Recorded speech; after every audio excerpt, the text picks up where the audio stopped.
Radio Qatar की Urdu service आपसे मुखातिब है।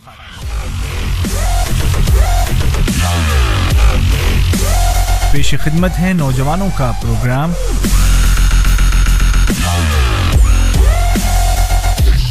सितारों से आगे।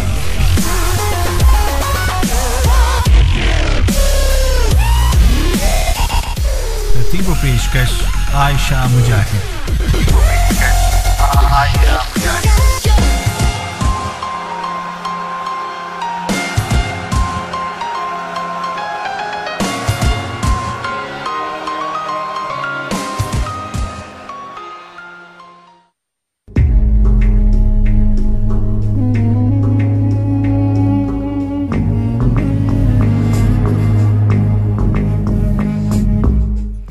बिस्मिल्लाहिर्रहमानिर्रहीम, अस्सलाम वालेकुम वरहमतुल्लाहि वबरकातुहू। सामईन प्रोग्राम है सितारों से आगे। मैं हूँ आपकी मेज़बान आयशा मुजाहिद। हमारे साथ तकनीकी मुआविन भी हैं, हमारे साथ हमारी स्टूडियो में एक मुआविन भी हैं। हम इन दोनों के नाम आपको बताते हैं, लेकिन पहले आपका खैर मकदम करते हैं।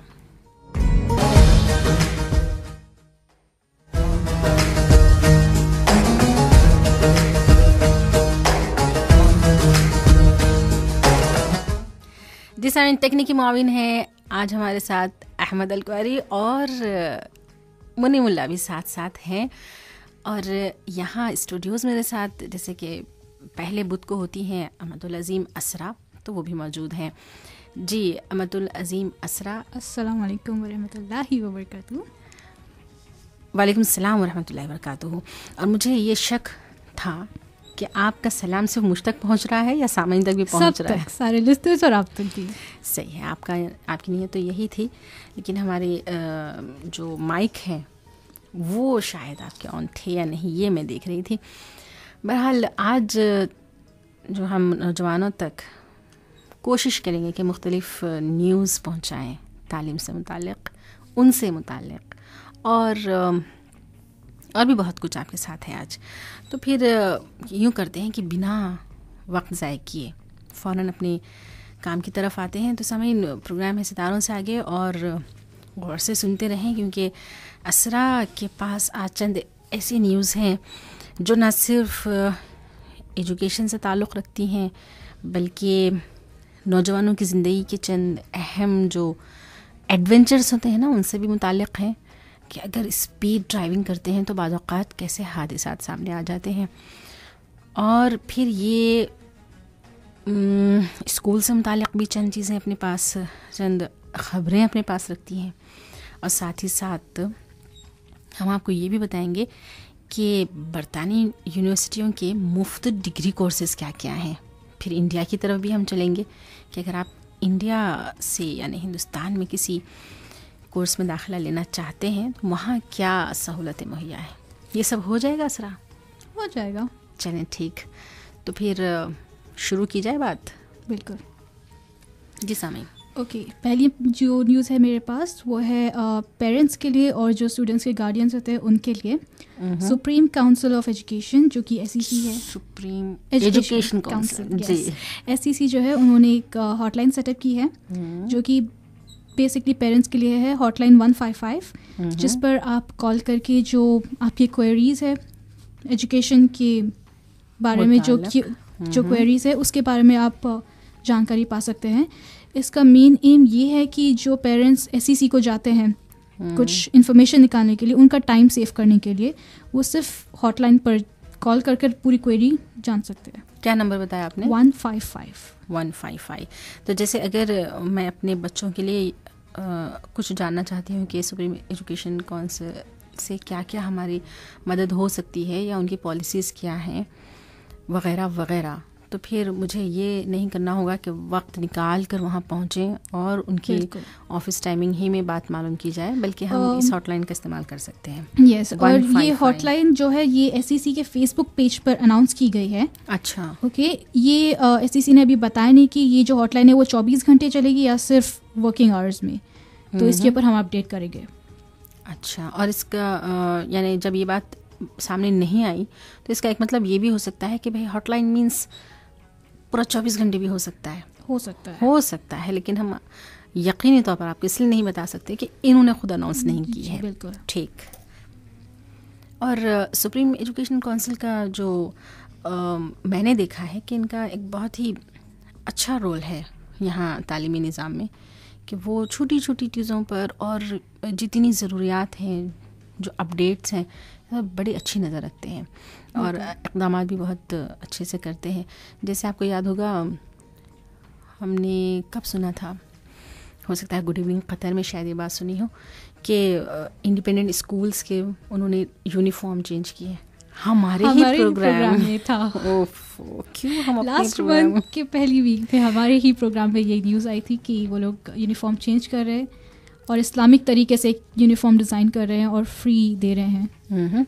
अब ये जो कदम है, ये इसलिए हम इस बात का जिक्र बार बार करना नहीं चाहेंगे कि भाई यूनिफॉर्म इस्लामिक तरीके का हो रहा है, बल्कि असल बात यह है कि वो टू दी नेचर या उनके भला जो उनके लिए बेहतर है उसकी तरफ उनकी निगाह है और वो भलाई के लिए इक़दाम करते हैं। तो ये भी एक बहुत अच्छा कदम है। और दूसरी न्यूज़ ये कि जो अरबिक स्कूल है, इंडिपेंडेंट स्कूल्स, उनकी जो टाइमिंग है वो चेंज हो रही है।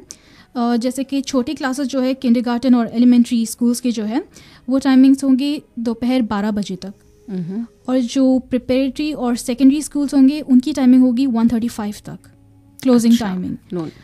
तो ये टाइमिंग चेंज हुए हैं और हफ्ते में 30 सब्जेक्ट्स फिक्स है और हर वीक में एक इंग्लिश की क्लास होगी for classes 3rd grade two 10th grade. इसके बारे में और जानकारी के लिए आप न्यूज़पेपर्स और जैसे कि अभी क्वेरीज के लिए हॉटलाइन है, इसीलिए आप यूज़ कर सकते हैं। आप हॉटलाइन यूज़ कर सकते हैं और फिर सर्कुलर्स भी दिए गए हैं सारे बच्चों को। चलें ठीक, ये तो ज़्यादातर इंडिपेंडेंट स्कूल्स के बच्चों के लिए इसकी दिलचस्पी का सबब रहेगा, लेकिन जो हमारे बच्चों के लिए है उसमें क्या ख़ास बात आपको लगती है, क्या बता सकती हैं? हमारे बच्चों के लिए जो है वो है CBSE affiliated school, Indian schools. उनके लिए जैसे कि इम्प्लीमेंट हुआ था CCE, जो कि है कंटिन्यूअस कॉम्प्रिहेंसिव इवैल्यूएशन। इसके अंदर जो 2 सेमेस्टर्स होंगे, ओके, जो 2 हिस्सों में डिवाइड होंगे, और इसमें होंगे FA और SA, जो कि है फॉर्मेटिव असेसमेंट और समेटिव असेसमेंट। समेटिव असेसमेंट में जो है वो होंगे एग्जामिनेशंस, और फॉर्मेटिव असेसमेंट में जो मार्क्स दिए जाएंगे वो प्रोजेक्ट्स, ग्रुप डिस्कशंस और दूसरे वेरियस एक्टिविटीज़ के ऊपर बेस्ड होंगे जी। और ये जो है ये बेसिकली 9th और 10th स्टैंडर्ड के लिए है, क्योंकि 9th और 10th स्टैंडर्ड में ग्रेडिंग सिस्टम है और मार्क्स नहीं दिए जाते, तो इसके बेसिस पे वो लोग परसेंटेज डिसाइड कर सकते हैं, क्योंकि मोस्टली बच्चों को ये ज़्यादा डायरेक्ट करेगा अपनी स्टडीज़ की टूवर्ड्स कि उनको ज़्यादा परसेंटेज चाहिए तो उस पर ज़्यादा इंटरेस्ट लेंगे। सही है। और ये जो समीन, हम आपकी तवज्जो इस तरफ दिलाना चाहेंगे कि CCE जो सिस्टम शुरू किया गया या जारी है, इसके पीछे जो अहम वजह है वो ये कि बच्चे को सिर्फ ये कि वो याद करे और उसकी याददाश्त ही का इम्तिहान ना रहे, बल्कि उसके अंदर जितनी सलाहियतें हैं, क्रिएटिविटी, सब कुछ जी, को करिकुलर एक्टिविटीज़ में वो जितना एक्टिव हो सकता है और अपनी सलाहियतें मनवा सकता है, उन सब को रिकग्निशन देने के लिए ये बहुत अच्छा एक सिस्टम है। लेकिन बस हमेशा की तरह जहाँ चीज़ें आ जाती हैं सामने, वहीं एप्लीकेशन बहुत अहम हो जाता है। बिल्कुल। तो असरा, आप जब तालीम हासिल कर रही थी कितनी पुरानी बात है? भी कर रही हूँ, फर्स्ट तो इतना स्कूल नहीं जाते नहीं, तो आप बताएं ना, बड़े कॉन्फिडेंस है भाई, आप भी मैं स्टूडेंट हूँ ऑफ कोर्स। आपके समझे कि आपने इसके फ़ायदे को महसूस किया? जी बिल्कुल। काश हमारे टाइम ये होता। अच्छा, काश हमारे टाइम होता। यानी अभी आप जो कोर्स कर रही हैं उसमें नहीं है? नहीं है, ग्रेडिंग सिस्टम नहीं है और ना ही ऐसा कुछ प्रोजेक्ट्स वगैरह है, डायरेक्ट एग्जामिनेशंस।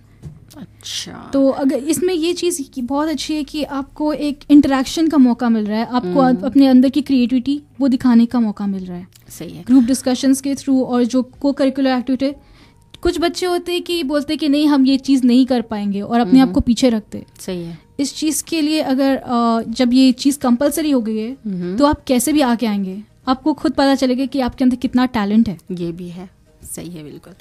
तो इस तरह ये एक अच्छी शुरुआत है और इसमें जो मुख्तलिफ चेंजेस आ रहे हैं कि पहले तो ग्रेडिंग सिस्टम रखा गया था, लेकिन वहाँ ये शायद महसूस हुआ होगा अभी चंद सालों में कि यहाँ थोड़ी सी बच्चों में लापरवाही आ रही है जी। तो फिर अब ये ज़रूरी हो गया है कि वो 25% essay में हर सब्जेक्ट में लाना ज़रूरी है, और 8% from FA, that is formative assessment, और दैट इज़ मिनिमम 33% आपको टोटल होना चाहिए। अच्छा, बिल्कुल होना चाहिए। और अगर कुछ बच्चे ऐसे होते हैं कि जब ऐसे चल रहा हो, जब एग्जामिनेशन चल रहे हो, उनकी तबीयत ख़राब हो या किसी वजह से वो एग्ज़ाम्स नहीं दे पाते हैं, तो उनके लिए essay 2 भी है इम्प्रूवमेंट के लिए, वो दोबारा एग्ज़ाम दे सकते हैं।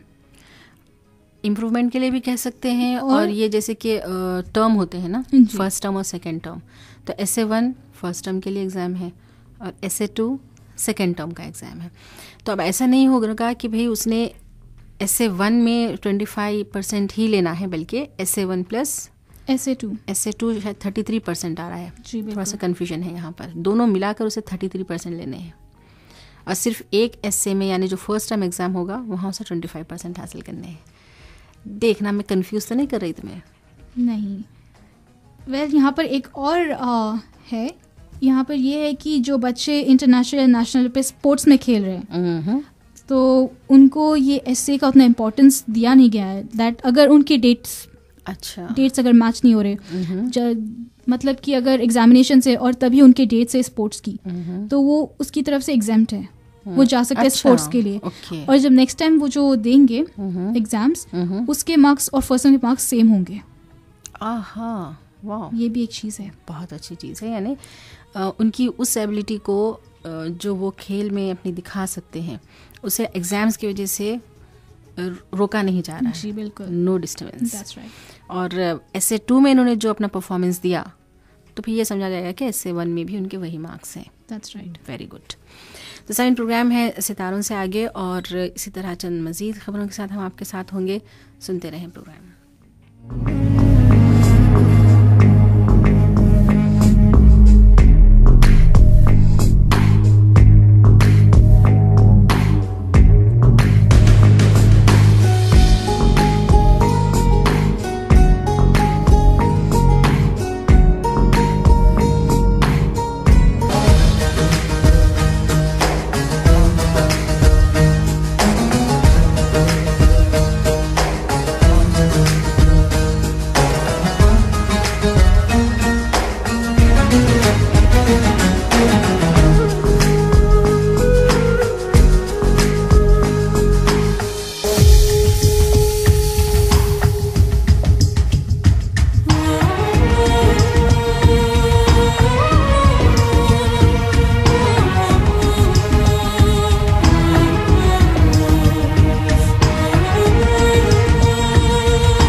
साइन प्रोग्राम सितारों से आगे, और असरा अमतुल अजीम असरा ये अब एक अच्छी सी और न्यूज़ हमारे साथ शेयर करने वाली हैं, जिसमें ये बताया जा रहा है कि वर्कर्स जो हैं वो अपनी इंग्लिश लैंग्वेज किस तरह से इम्प्रूव कर सकते हैं, क्या मौके इनके लिए मुहैया किए गए हैं रोटा की जानिब से।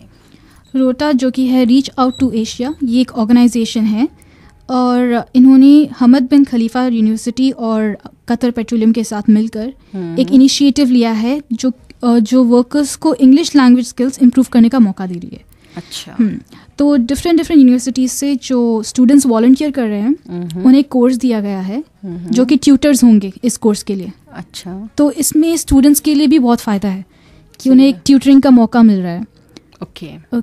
तो ये स्टूडेंट्स ट्यूटर करेंगे लो स्किल्ड वर्कर्स को, मतलब जैसे कि होते हैं कोई सिटी वर्क क्लीनर्स जैसे वर्कर्स होते हैं, इन सारे लैंग्वेज इनके लिए एक बैरियर बन जाती है। अगर वो क्लीनर्स, पैंट्री स्टाफ जो होते हैं जो दूसरे कंट्री से आते हैं, सही है, जो ज़्यादा एजुकेटेड नहीं है, तो ये जो लैंग्वेज है वो लोग की कम होती है, जिसकी वजह से कम्युनिकेशन का बहुत प्रॉब्लम होता है। तो इस इनिशिएटिव के थ्रू वो लोग लैंग्वेज सिखाने की कोशिश करें ताकि उनके लिए आगे का स्कोप भी अच्छा हो, और जहाँ वो काम कर रहे हैं वहाँ पे उनका जो कम्युनिकेशन का प्रॉब्लम है वो दूर हो जाए। और इसमें जो है 16 वीक के पीरियड में है ये, जिसको 2 हिस्सों में बांटा गया है, और जो एक टर्म है वो सितंबर 22 से दिसंबर 22 तक है। That is the first semester. You can say September 22 से लेकर December 22, जो कि स्टार्ट हो चुका है ऑलरेडी। अभी December 22 में ये ख़त्म होगा। और जो सेकेंड टर्म है, क्यों ना ये क्यों नहीं कहती December 22 क्यों नहीं कहती? ओके, December 22 कहना चाहिए कि नहीं? हाँ, ऑफ कोर्स। हाँ, तो टीचर के सामने गलती करोगी। अच्छा चलें, तो ये कोर्स शुरू हुआ था। ओके, और जो कब शुरू हुआ था ये? September 22 जी। और जो ख़त्म होगा December 22 को। ओके, अभी ठीक है। ओके, और जो सेकेंड टर्म है वो अगले साल के फरवरी में स्टार्ट होगा, अच्छा, और जो एंड होगा अप्रैल में, यानी 2 माह का है। जी। ठीक। इसकी डेट्स नहीं दी गई है, इसमें सिर्फ महीना बता दिया गया है कि गया। फरवरी में फिर एक और कोर्स का आगाज़ किया जाएगा और अप्रैल तक ये जारी रहेगा। बिल्कुल। अच्छा, ये जब हम समझे कि जैसे अभी हमने September 22 यानी इतने सारे दिन खो दिए हैं, तो फिर ये शायद को अप कर सकेंगे। सेकेंड टर्म में शायद वो लोग एक टर्म तो एटलीस्ट देख सकते हैं, राइट? सही है। जो 2012 और 2013 में हुआ था, उसमें 73 यूनिवर्सिटी स्टूडेंट्स ने ये कोर्स को ट्यूटर किया था। अच्छा, ओके, उन्होंने पढ़ाया था इस कोर्स में, और इसमें 130 वर्कर्स थे जिन्होंने ये कोर्स लिया था। ठीक। तो उनको बहुत फ़ायदा हुआ इस चीज़ के लिए। कुछ वर्कर्स ने ये भी बोला है कि इससे इतना फ़ायदा हुआ है कि अब हमें कहीं पर हम जॉब के लिए जाते हैं तो उन्हें कम्युनिकेशन का ज़्यादा प्रॉब्लम नहीं होता। बहुत बड़ी बात है। बाद औक़ात हम समझे कि बहुत छोटी छोटी बातों के लिए सिर्फ कम्युनिकेशन गैप की वजह से या फिर जो प्रॉब्लम है उसकी वजह से नुकसान में रह जाते हैं। जी। तो जो वर्कर्स हैं, इनमें ये चीज़ हम चाहते हैं कि थोड़ा सा नॉलेज हो, उनको ये पता चले कि भाई उनके लिए ये अपॉर्चुनिटी है और वो इससे फ़ायदा उठा सकते हैं। टाइमिंग का कुछ आपके पास है? टाइमिंग का इसमें कोई डिटेल नहीं दिया गया है। और मालूमात के लिए कोई? मालूमात के लिए भी ऐसा कुछ नहीं दिया गया है, बट सिंस ये लोग हमद बिन खलीफा यूनिवर्सिटी के साथ है तो शायद वहाँ से हमें कुछ इन्फॉर्मेशन मिले, या फिर कतर पेट्रोलियम। अच्छा, तो ये जो न्यूज़ आपने ली है न्यूज़पेपर से? जी, गल्फ टाइम्स। ओके, और गल्फ टाइम्स से भी हम शायद इसके बारे में 27 सितंबर के गल्फ टाइम्स एडिशन से आप मालूम कर सकते हैं। लेकिन अगर इसका ये टाइमिंग ड्यूरेशन पता चल जाता ना, जैसे मॉर्निंग है या फिर इवनिंग है, तो फिर हम अपने साथियों से या फिर अपने सामीन से दरख्वास्त कर सकते कि वो अकॉर्डिंगली उनके नॉलेज में जितने वर्कर्स हैं उनको इस तरफ तवज्जो दिलाएं। लेकिन अब भी सामीन हम आपसे यही चाहेंगे कि भले से एक चीज़ यहाँ छूट रही हो, लेकिन आप थोड़ा सा ये ज़रूर करें कि जहाँ एक ऑर्गेनाइजेशन ने ये इनिशिएटिव लिया है कि वो किसी की प्रॉब्लम सॉल्व करने के लिए आगे बढ़े हैं और एक बहुत ही अच्छा कदम है ये, तो इसमें हम अपना हिस्सा यूँ डाल सकते हैं कि इसके बारे में कम से कम मालूमात ज़रूर उन तक पहुँचाएं। जी, और जब वर्कर्स में ये चीज़ हो जाएगी नासरा और वो थोड़ा सा रिलीफ फील करेंगे, तो फिर उनके अंदर एक कॉन्फिडेंस भी बिल्ड होगा और उनके लिए आसानियाँ हो जाएंगी। और ये जो आपके पास एक और न्यूज़ मुझे नज़र आ रही है, ये क्या है? ये सबसे बेस्ट न्यूज़ है। हाँ, वही तो मैं आपके तासुरात देख रही हूँ कि बहुत खुश हो रही हैं, लेकिन थोड़ा सा सब्र करें। ये न्यूज़ तक आने से पहले मैं आपसे ये पूछना चाहूँगी कि आपका पसंदीदा खेल कौन सा है? मेरा पसंदीदा खेल, हाँ, माने रखता है, बताएं। बास्केटबॉल। अच्छा, क्रिकेट। वैसे ज़्यादा नॉलेज तो नहीं है कि क्या होता है, बट बेसिक नॉलेज है क्रिकेट के बारे में, और मैं मैच देखती भी हूँ कभी कभी। बस खेला नहीं है? खेलती भी हूँ भाई के साथ। फिर भी नॉलेज नहीं है? है, नॉलेज है, लेकिन उतनी एडवांस नॉलेज नहीं है। अच्छा, प्लेयर्स और उन लोग के बारे में। अच्छा, यानी तुम पहले ही से ये कर रही हो कि मैं अगला सवाल किसी प्लेयर के बारे में ना करना। नहीं, मेरी फेवरेट टीम ऑस्ट्रेलिया है, तो कुछ प्लेयर्स की है जानकारी। हाँ, ठीक। और आपको पता है कि अभी जो मुख्तलिफ इंडियन स्कूल्स हैं वहाँ सामीन, हम असरा को किसी मुश्किल में नहीं डालना चाहते, क्योंकि इसे मुझसे खौफ हो गया है कि मैं इसे किसी न किसी परेशानी में मुब्तला कर दूंगी। तो ऐसे करते हैं ना कि यूं ही इधर उधर की बातें छोड़ देते हैं और ये लड़की जो बताना चाहती है उसे पहले सुन लेते हैं। तो आप कह रही थी कि ये बहुत ही अच्छी न्यूज़ है। क्यों अच्छी है, किस लिए अच्छी है? ये अच्छी इसलिए कि क्योंकि ये एक लड़की की इंटरेस्ट के बारे में है।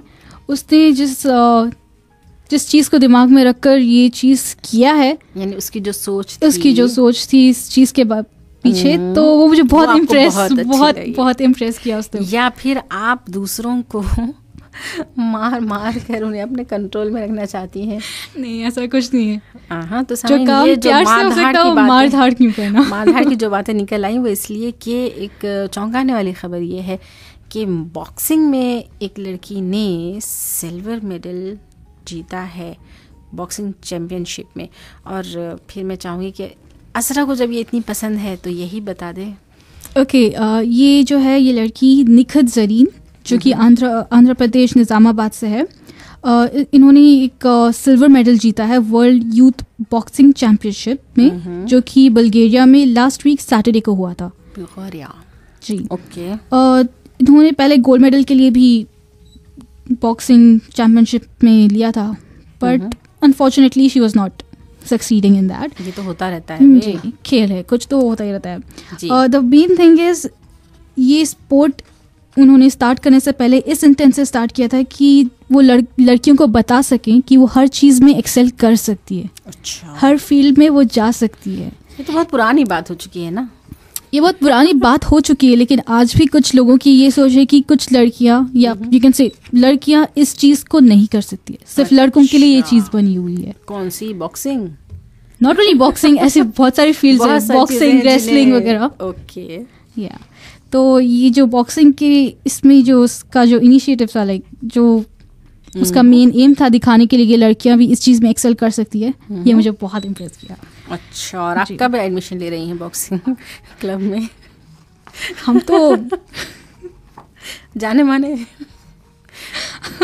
चलें, ठीक। तो समईन, मैं चाहूँगी कि भाई आप इस तरह अमदुल अज़ीम असरा की तरह बस सोच ना लें कि हम तो बस बड़े माहिर हैं, बल्कि कोशिश करें और कुछ नहीं, मैं ये नहीं कहती कि माहिर हूँ, बट एटलीस्ट एक दिमाग में होना चाहिए कि अगर आप कभी किसी मुसीबत में आ पड़े तो आप ये सब देखती हैं तो इसे अप्लाई भी कर सके।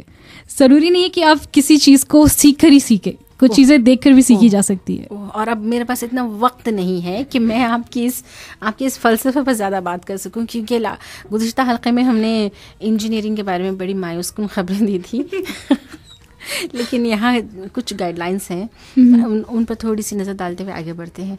और यहाँ बताया जा रहा है कि भाई जहाँ इंजीनियरिंग का एक क्या कहना चाहिए, क्या हो चुका है लोगों में कि इंजीनियर्स को जॉब क्रेज हो गया है कि बस आप देखें कि अक्सरियत क्या बनना है बेटा, इंजीनियरिंग। क्या कर रहे हो? इंजीनियरिंग।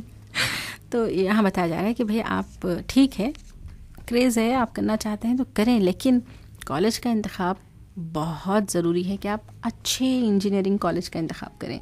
पहला सवाल उठता है कि अच्छा कॉलेज किसे कहते हैं? तो उसकी चंद खुसूसियात हैं। कह रहे हैं कि ऐसे कॉलेजेस उमूमन तलबा व सरपरस्तों में मारूफ होते हैं अपनी कारकर्दगी और बेहतर नताइज की बुनियाद पर। मारूफ होना उनकी बिल्डिंग की वजह से नहीं या फिर वहाँ के सराउंडिंग की वजह से जी, बल्कि उनके जो रिजल्ट्स होते हैं और उनका जो पढ़ाने का अंदाज है या एजुकेशन देने का, उसकी बुनियाद पर वो मारूफ होते हैं। बेसिकली टीचर्स का इसमें बहुत ज़्यादा इम्पोर्टेंट सेकंड पॉइंट वही आ रहा है कि वहाँ बहुत ही माहिर असातिज़ा होते हैं, तजुर्बेकार, और एक वसी ज़ख़ीरा होना चाहिए किताबों का, जो कि कौमी और बैनुल अक़वामी टेक्निकली जरीदे भी जहाँ पे आते हों, और तमाम दूसरी बातें जो आमतौर पर हम देखते ही हैं। उनके अलावा ये बता रहे हैं, जो मुझे बहुत अहम लगा, कि कॉलेज का फ़ासला भी एक नहायत अहम उनसे है।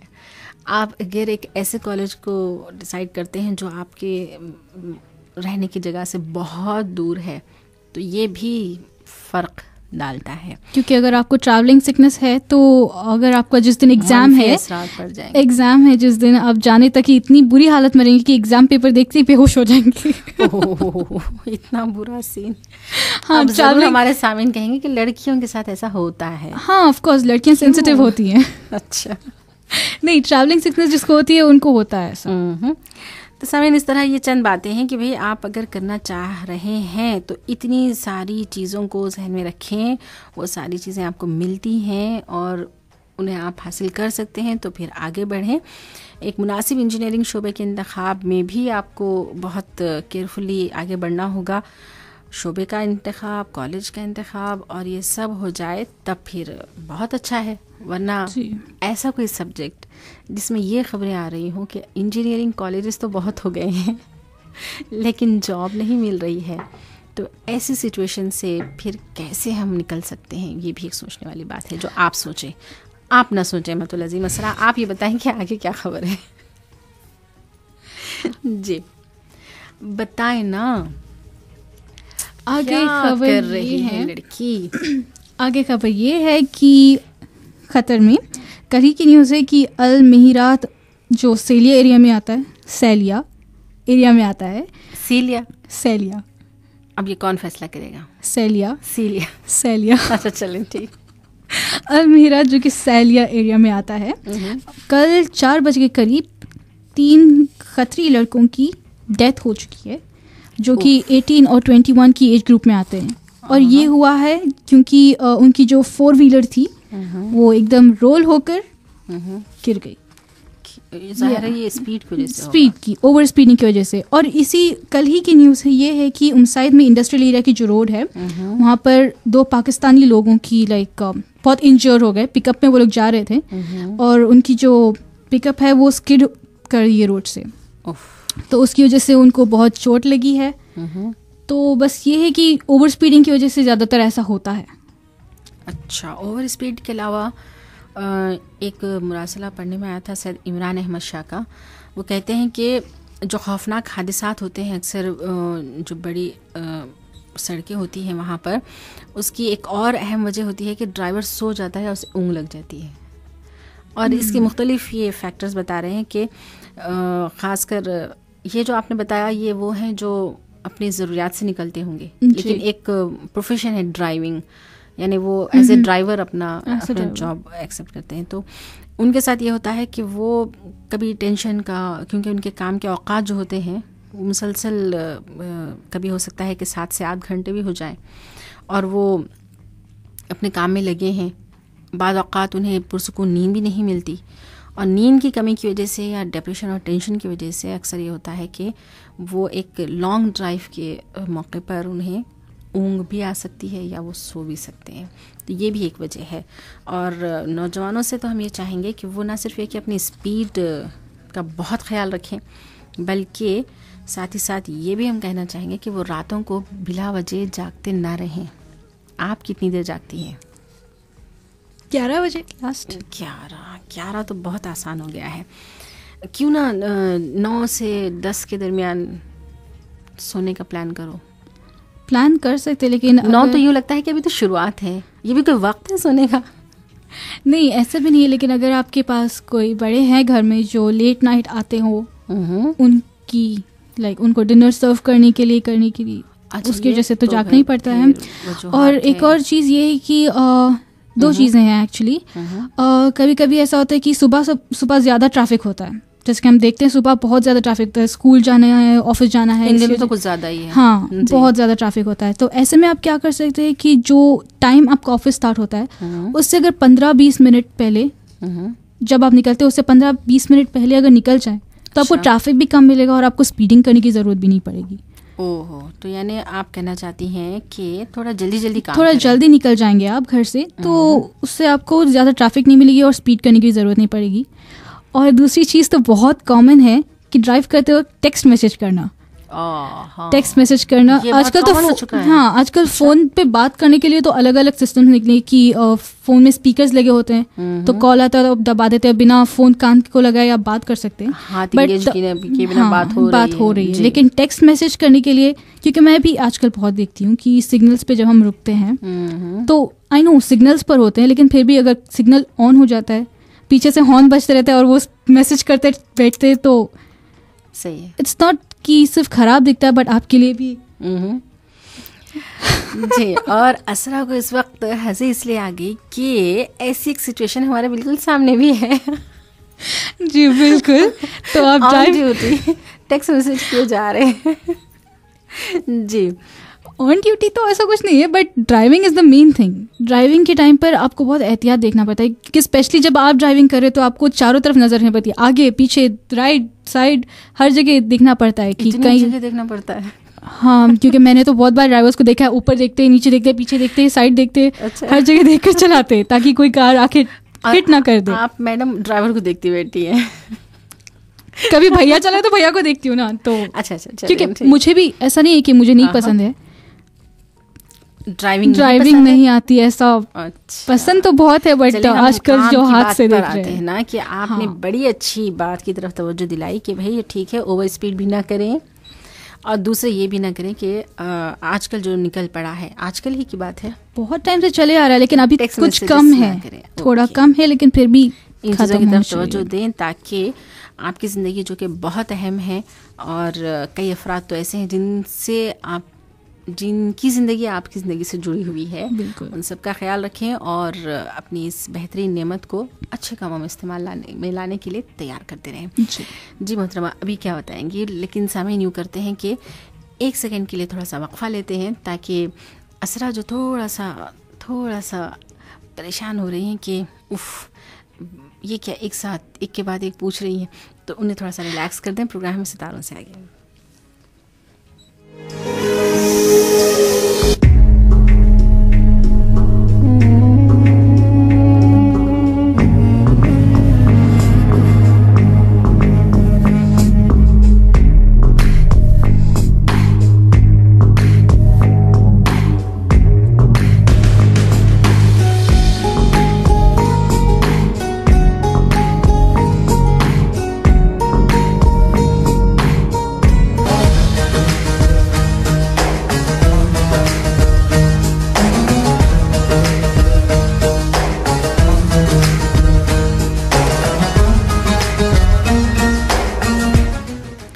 जिस प्रोग्राम सितारों से आगे, और ऐसे हमारे नौजवान स्टूडेंट्स जो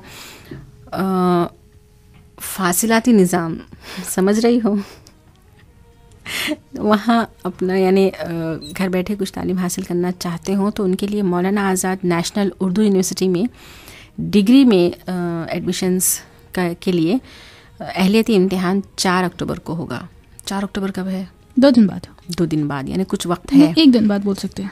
एक ही दिन बाद. 2 अक्टूबर, 3rd 4th परसों. ओके. मौलाना आज़ाद नेशनल उर्दू यूनिवर्सिटी में डिग्री कोर्सेज यानी BA, BCom, BSc में दाखिले के लिए यानी ये इम्तिहान वो हैं असरा जो 12th के बग़ैर, ऐसा नहीं है कि आपने 12 पास किया हो और फिर ये कोर्स कर रहे हो, बल्कि ये वो पर्टिकुलर कोर्स है जिसमें इंटरमीडिएट या 12th के बग़ैर अहलियती इम्तिहान लिया जाता है. तो इंट्रेंस टेस्ट, और इंट्रेंस टेस्ट में वो जो एक आपको इतना हासिल करना होता है परसेंटेज, यानी आप अगर पास हो जाते हैं, अहल अपने आप को साबित करते हैं, तो फिर आप ये कोर्स कर सकते हैं. लेकिन यहाँ उम्र की भी एक क़ैद है कि इस अहलियती इम्तिहान में शिरकत के लिए उम्र 18 साल से ज़ायद होनी चाहिए, कम नहीं होनी चाहिए. और यानी अगर आप 18 ईयर से कम हैं तो होता यह है कि मौके हैं आपके पास, वक्त है, आप क्यों ना सीधी तरह से आए, इंटरमीडिएट कर लें और फिर डिग्री की तरफ आएँ, ऐसे चांसेस होते हैं. लेकिन जब उम्र ज़्यादा हो गई है और आप जल्दी कुछ हासिल करना चाहते हैं तो फिर इस इम्तिहान में शिरकत कर सकते हैं. फॉर्म दाखिल करने की आखिरी तारीख़ 4 अक्टूबर है और इम्तिहान की तारीख़ का भी ऐलान नहीं किया गया है, अनाउंसमेंट नहीं हुआ है. इसके फॉर्म्स स्टडी सेंटर्स यानी इंडिया में रीजनल सेंटर्स और यूनिवर्सिटी हेडक्वार्टर के अलावा मानू के वेबसाइट से डाउनलोड कर सकते हैं. मानू का वेबसाइट है, वहाँ से आप इसके फॉर्म्स डाउनलोड कर सकते हैं. मौलाना आज़ाद नेशनल उर्दू यूनिवर्सिटी मानू. और एक दूसरी ख़बर ये है कि इसी तरह doctor BR Ambedkar open university, यहाँ भी डिग्री में दाखिले की आखिरी तारीख़ अनाउंस की गई है और वो है 10 अक्टूबर. पहले तो ये डेट कुछ 2 अक्टूबर समथिंग थी और अभी इसे बढ़ाकर 10 अक्टूबर किया गया है. यहाँ भी जो कोर्सेस हैं वो हैं BA, BCom, BSc, और यहाँ ये ख़ास बात है कि इसके लिए इंटरमीडिएट कामयाब होना बहुत ज़रूरी है। यहाँ बिना इंटरमीडिएट के आप इस कोर्स के लिए इंटरेस्ट नहीं दे सकते। यहाँ फ़ीस जो है वो आपने अगर 10 अक्टूबर को अपना फॉर्म सबमिट करवाना है तो एक्स्ट्रा फ़ीस चार्ज की गई है 200 रुपये, और फ़ीस ऑनलाइन दाखिल करना है। Medium of education Telugu, English के साथ उर्दू भी है। दाखिले की मालूमात और रहनुमाई के लिए हम doctor BR Ambedkar open university के वेबसाइट को भी विज़िट कर सकते हैं। जी सामिन, प्रोग्राम है सितारों से आगे, और एक और फासिलाती कोर्स है EFLU यानी English and foreign language. University में फासिलाती तालीम के मुख्तलिफ कोर्सेज़ में दाखिले का ऐलान है। इस यूनिवर्सिटी की तरफ से एलामिया आया है कि MA English PD certificate course in teaching English, PD diploma in teaching English में दाखिले के लिए फॉर्म दाखिल करने की आखिरी तारीख 31 अक्टूबर है, और इसका वेबसाइट है www.eflunivr.sity.ac.in।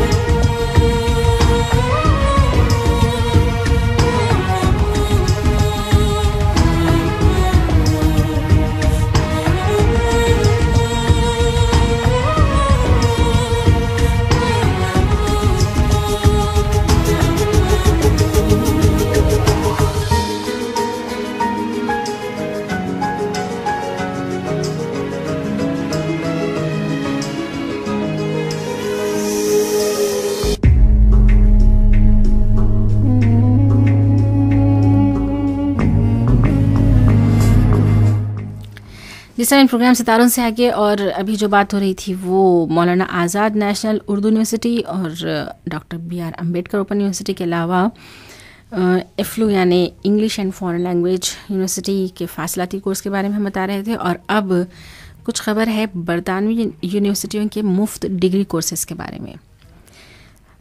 तालिब इल्म टैलेंट, यानी उनके अंदर अगर इस तरीक़े का टैलेंट है कि वो स्मार्टफोन्स और कंप्यूटर के ज़रिए कोर्सेस करना चाहते हैं, कर सकते हैं। उफ़, तुम्हारी तो आंखें फिरने लग गई हैं। अच्छा है ना, स्मार्टफोन्स के ज़रिए आप कोर्स कर सकते हैं, किसके पास नहीं होता, और कंप्यूटर के ज़रिए बिल्कुल किसी भी कोर्स के मटेरियल और हाई प्रोफाइल वीडियो लेक्चर तक आप अप्रोच कर सकते हैं। है ना बहुत मज़ेदार बात। बहुत। बरतानिया की टॉप यूनिवर्सिटियाँ जारिया हफ्ते से एक इनकलाबी यूट्यूब तर्ज के तालीमी मरकज़ के ज़रिए दुनिया भर के लाखों लोगों को मुफ्त डिग्री लेवल के कोर्सेज़ की पेशकश कर रही है। रोज़नामा टाइम्स की एक खबर है, उसके मुताबिक रसेल ग्रुप में शामिल तकरीबन निस्फ रिसर्च यूनिवर्सिटियों ने मुख्तसर दौरान यानी शॉर्ट टाइम के कोर्सेज़ डिज़ाइन करके डिजिटल प्लेटफॉर्म पर अपलोड किए हैं, जहां साइन अप करने वाला हर शख्स इन कोर्सेज तक रसाई हासिल कर सकेगा। क्या सोच रही हैं? अच्छा है, अच्छा है। बरतानवी ऑनलाइन प्रोजेक्ट ओपन यूनिवर्सिटी और सफ़े अव्वल की बरतानवी यूनिवर्सिटियों की शराकत दारी से कायम किया गया है, जिसे फ्यूचर लर्न का नाम दिया गया है। ओपन यूनिवर्सिटी की स्कीम में 24 यूनिवर्सिटियाँ हिस्सा ले रही हैं, जिनमें Birmingham, Bath, Bristol, Saint Andrews और किंग्स कॉलेज लंदन और एक्सटर यूनिवर्सिटी वगैरह शामिल हैं, जिन्होंने मुफ्त डिग्री कोर्सेज डिजिटल प्लेटफॉर्म के लिए तैयार किए हैं। बस मुबस्सिरीन का ख्याल है कि ये रुझान रिवायती यूनिवर्सिटी कैंपस को नुकसान पहुंचा सकता है। तुम भी इसी तरह सोच रही हो? नहीं, जहां डिग्री लेवल के कोर्सेज की सालाना फ़ीस अंदाज़ा है कितनी हो सकती है? 9,000 पाउंड या 13,000 अमेरिकी डॉलर वसूल की जाती है, और यहाँ फ्री कोर्सेज ऑफर किए जा रहे हैं, तो नुकसान तो पहुंच सकता है ना। ओपन यूनिवर्सिटी के दूर दराज से ताल्लुक़ रखने वाले तालिब इल्म स्मार्टफोन्स और कंप्यूटर के ज़रिए किसी भी कोर्स के मटेरियल और हाई प्रोफाइल वीडियो लेक्चर तक अप्रोच कर सकते हैं। इसी तरह इंटरनेट डिस्कशन ग्रुप को इस्तेमाल करते हुए तलबा दानिशमंदाना मुबाहिसों में भी हिस्सा ले सकेंगे। जबकि ब्रिटिश म्यूज़ियम और ब्रिटिश लाइब्रेरी के नादिर नमूनों को भी ब्राउज़ किया जा सकेगा। तो बहुत अच्छा है। तालिब इल्मों के लिए किसी भी ई कोर्स के लिए बाकायदा रजिस्टर करने की ज़रूरत नहीं है, ताहम इनफरादी तौर पर यूनिवर्सिटी तालिब इल्म की तालीमी काबिलियत को जांचने के बाद फ़ैसला करने का हक़ रखती है। शॉर्ट कोर्सेज़ का दौरानिया 5 से 6 हफ्ते और 10 से 12 हफ्ते के एकेडमिक सेमेस्टर तक होगा। कोर्स मुकम्मल करने वाले तालिब इल्मों को सर्टिफिकेट दिया जाएगा।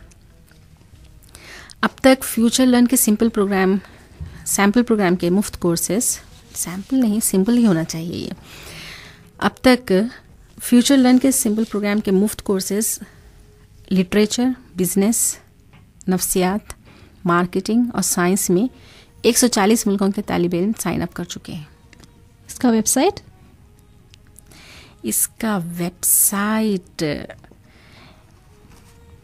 वेबसाइट आपको सर्च करना होगा गूगल पर, समझ गई। और जैसे यहाँ पे बताया जाना है कि बरतानी यूनिवर्सिटी के मुफ्त डिग्री कोर्सेज, तो आप ये टाइप करें और आपको वेबसाइट मिल जाएंगे। सो गूगल पर टाइप कर सकते हैं ब्रिटेन की फ्री डिग्री कोर्सेज। जी ठीक है, करने का इरादा रखती हैं? अच्छा जी, तो जब देखें आपको इतना फ़ायदा मिल सकता है, तो जब इतने फ़ायदे की चीज़ मिल रही है। 140 ममालिक के तालिब इल्म साइन अप कर चुके हैं, मीन्स हो सकता है कतर भी उसमें शामिल हो। बिल्कुल। और इसके जो एग्जीक्यूटिव चीफ हैं साइमन नेल्सन फ्यूचर लर्न के, उनका कहना है कि बरतानी यूनिवर्सिटियों की तरफ से पेश किए जाने वाले पहले मुफ्त इलेक्ट्रॉनिक कोर्सेज हैं और वो समझते हैं कि ये प्रोग्राम मकबूलियत की बुलंदियों तक पहुँचेगा। अगरचे ऐसे कोर्सेज़ के अख्ताम पर तलबा फौरी तौर पर डिग्री तो नहीं हासिल कर सकेंगे, लेकिन मुमकिन है कि मुस्तकबिल में उनके तालीमी डिग्री के साथ शॉर्ट कोर्सेज से हासिल होने वाला क्रेडिट भी शामिल किया जाए। जी समीन, ये याद रखने के लिए कहा जा रहा है क्या कहना चाहिए इस खबर में कि अमेरिकी ऑनलाइन प्रोजेक्ट में शामिल दुनिया की टॉप यूनिवर्सिटियाँ हार्वर्ड और स्टैनफोर्ड वगैरह मैसिव ऑनलाइन कोर्सेज के ज़रिए दुनिया भर के लोगों को मुफ्त आला तालीमी कोर्सेज तक रसाई फराहम कर रहे हैं और इसे दुनिया भर में शानदार मकबूलियत हासिल हुई है। अब ये असरा की जिम्मेदारी है कि वो वेबसाइट सर्च करे और निकाले और फिर इसके बारे में मज़ीद मालूमात दें। हो सकता है कि हमारे सामीन में से कोई इसके बारे में मज़ीद मालूमात रखते हों, तो वो हमारे फेसबुक पर उर्दू सर्विस का जो फेसबुक है वहाँ अप्रोच कर सकते हैं और अपनी न्यूज़ हमारे पेज पर भेज सकते हैं। प्रोग्राम है सितारों से आगे और असरा के पास चंद एडवर्टाइजमेंट्स हैं। क्या है असरा? ये मेरे पास कुछ जॉब वैकेंसीज हैं और हमेशा तो हम लोग ऐसे जॉब वैकेंसी सुनाते हैं जो कि इंजीनियर्स और बड़े बड़े पोस्ट के हैं, तो मैंने सोचा इस बार कुछ ऐसे वैकेंसीज लाते हैं जो छोटे पोस्ट ये फौरी अप्रोच कर सकते हैं। बिल्कुल। जैसे कि ये मेरे पास है कि मीराटक फायर प्रोटेक्शन कंपनी में ड्राइवर्स की ज़रूरत है, जो कि कतर ड्राइविंग लाइसेंस और रेसिडेंस वीज़ा और NOC के साथ है। वो लोग अपनी CV अप्लाई कर सकते हैं। वो लोग मेल कर सकते हैं Ashraf, that is ASHRAF @miratechfire.com, that is MIRATECHFIRE.com। इस पर आप CV सेंड कर सकते हैं, या फिर आपको अगर इसके बारे में कुछ और क्लैरिफिकेशन चाहिए तो आप इस नंबर पे कॉल कर सकते हैं 44215675। I repeat 44215675। इस पे आप कॉल करके मालूमात हासिल कर सकते हैं। एक और कंपनी है, यहाँ पर कंपनी की डिटेल्स तो नहीं दी गई है, बट इन्हें 2 साइड ड्राइवर्स की ज़रूरत है, जो कि लाइट व्हीकल और हैवी व्हीकल, जो एक गाड़ी और ट्रक्स, इनके ड्राइवर्स की ज़रूरत है।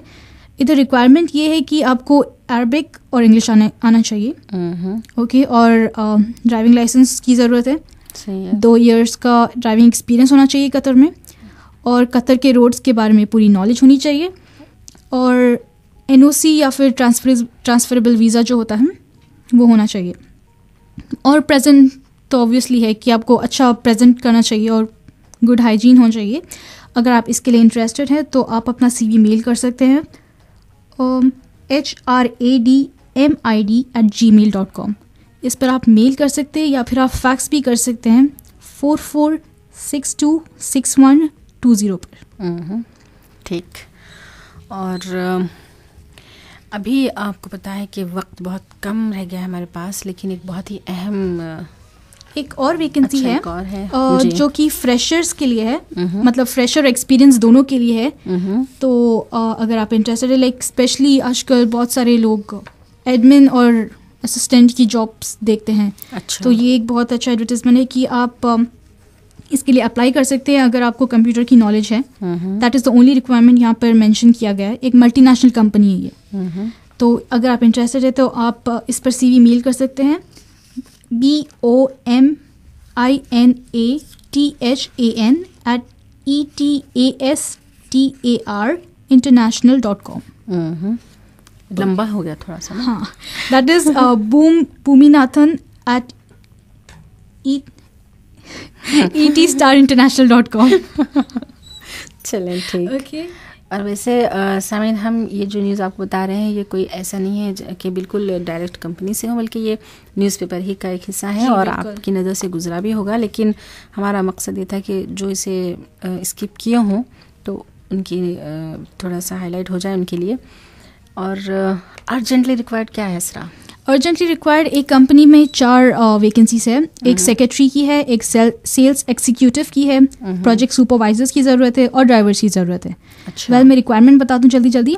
सेक्रेटरी के लिए फ़ीमेल की ज़रूरत है जिनके पास डिग्री या डिप्लोमा होना ज़रूरी है, और उनको फ्लुएंट इंग्लिश आनी ज़रूरी है, लाइक रिटन एंड स्पोकन दोनों, और कंप्यूटर की बहुत अच्छी नॉलेज होनी चाहिए।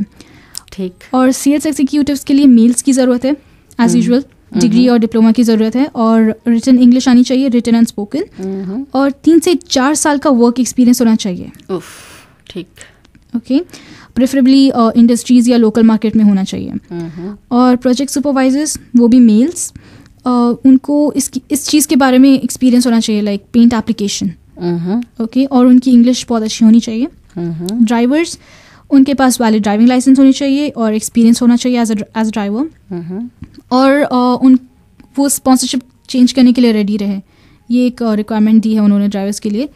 और अगर आपको ज़्यादा इन्फॉर्मेशन चाहिए इसके बारे में तो यहाँ पर 2 नंबर्स भी है, दैट इज़ 44601602 एक नंबर, और दूसरा नंबर जिस पर आप कांटेक्ट कर सकते हैं वो है 44601603। ओके। आप अपना CV मेल कर सकते हैं npfqatar@hotmail.com, और अपना CV फैक्स भी कर सकते हैं जो कि है 44602721।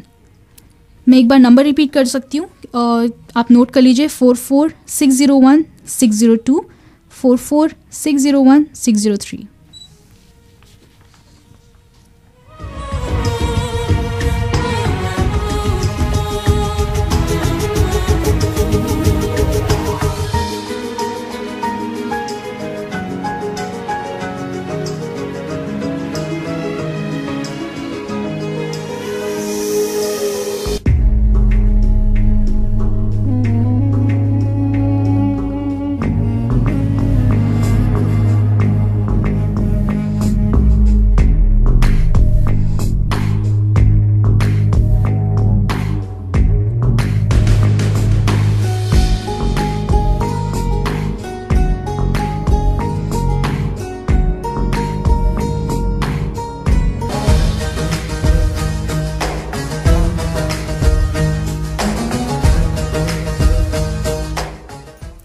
जिस समय प्रोग्राम सितारों से आगे, और सितारों से आगे जाने के लिए असरा जहाँ बहुत सारा टैलेंट चाहिए होता है, फैसलों की हिकमत आनी होती है, यानी कब कौन सा डिसीजन लेना है और कब अपनी सलाहियत में कैसा इजाफा करना है, ये सब तो जानना होता ही है। साथ ही साथ सेहतमंद रहना भी बहुत ज़रूरी है। और सेहतमंद रहना ये ऐसा नहीं है कि बस आपने डिसाइड कर लिया कि मैं सेहतमंद रहूँगी या रहूँगा और आप रह गए सेहतमंद, ऐसा नहीं होगा। बल्कि कभी कभी यूँ भी होता है कि चंद वायरस फैल जाते हैं और फिर उसकी लपेट में लोग आने शुरू हो जाते हैं। और इनकी ख़ास बात ये होती है कि ये मुतादी होते हैं, एक से दूसरे को लगते हैं, फैलते हैं। अब क्या किया जाए? सबसे पहली चीज़ अवेयरनेस। आपको पता होना चाहिए कि फ़िल वक्त या मौजूदा टाइम में क्या चल रहा है और उससे हम किस तरह अपने आप को बचा सकते हैं। अपने आप को बचाने की कोशिशों के साथ साथ सबसे पहले हमारा भरोसा अल्लाह ताला पर होना चाहिए। अभी क्या मसला चल रहा है? अभी लेटेस्ट ये है, एक फ्लू फैला हुआ है जो कि है रेस्पिरेटरी सिंड्रोम कॉर्नोवायरस, जिसको नाम दिया गया है MERS-CoV, MERS-CoV। इसके बारे में आप डिटेल्स निकाल सकते हैं। ओके, तो इसका मेन ये है कि इसमें आपको खांसी होती है। नहीं, इसमें मुतासरा फर्द को खांसी होती है, आपको नहीं। हाँ, आई मीन जिसको ये होता है, सॉरी नहीं, मतलब जिसको ये फ्लू होता है उन्हें उसके खांसी होती है और बुखार चढ़ता है और निमोनिया होता है। अच्छा, ओके। समय ऐसा नहीं है कि मैंने असरा को ये कहने से रोक दिया कि भाई आपको होती है तो फिर नहीं होगी, ऐसा नहीं है। मर्जी तो अल्लाह ही की होती है। जिसको फ्लू होता है उन्हें होती है। करेक्शन। हाँ, फिर भी ऐसे ही कह लें तो अच्छा है जी। खांसी होती है, ये जो फ्लू है ये इसकी रिपोर्ट ये है कि पूरी गल्फ कंट्रीज में फैली हुई है। फ्रांस में फैला हुआ है, जर्मनी में फैला हुआ है, इटली में फैला हुआ है। जब ये गल्फ कंट्रीज में था तो फैली हुई थी, और जब ये फ्रांस और जर्मनी और इटली चला गया तो फैला हुआ हो गया। चलिए ठीक, हम एक संजीदा बात कर रहे हैं जी। ओके। हाँ, ट्यूनीशिया में है और ब्रिटेन में है। अच्छा, फैला हुआ स्प्रेड है। अच्छा, चले ठीक। ओके, और ये जो MERS वायरस है इसने अब तक 108 लोगों में से 50 लोगों की डेथ हो चुकी है, जिसको ये फ्लू हुआ था उनमें से। तो लाइक जहाँ तक कुछ डॉक्टर्स का कहना ये है कि यहाँ कतर में ये कहना है कि वैसे तो आजकल बहुत केसेस आ रहे हैं इसको लेकर, तो यूजुअली ऐसा होता है कि बहुत सारे लोग आते हैं कि बुखार हुआ है, खांसी हुई है, तो डॉक्टर्स उन्हें इंजेक्शन देते हैं, एंटीबायोटिक्स देते हैं और भेज देते हैं। लेकिन अगर वही सेम पेशेंट दोबारा आता है और कोई इम्प्रूवमेंट नहीं है तो ये केस सीधा वो लोग हमद को रिपोर्ट करते हैं। ओके, तो ये एक चीज़ है। और ये भी एक न्यूज़ है, वैसे तो मैं डराना नहीं चाहती लिसनर्स को, बट लास्ट वीक फ्राइडे को ही एक डेथ हुई है कतर में इस वायरस की वजह से।